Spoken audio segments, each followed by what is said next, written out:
जुम्मतुल-विदा के पेश नज़र पुराने शहर में पुलिस के मौसर इंतजाम किए गए हैं।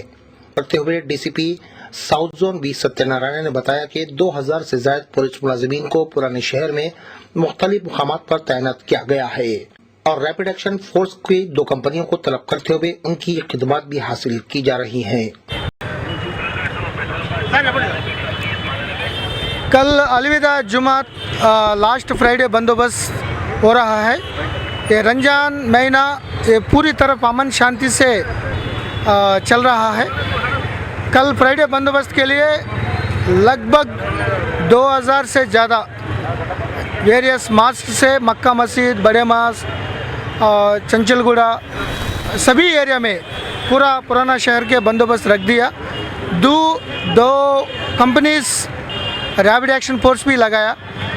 ये पूरी तरफ अच्छा इंटेलिजेंस करके हर एक एरिया में पूरा अमन शांति से बिना एनी अनटूवर्ड इंसिडेंट होने के लिए और पब्लिक सेफ्टी सिक्योरिटी के लिए अच्छा तरफ भरोसा देने के लिए हम पूरी तरफ बंदोबस्त रख दिया।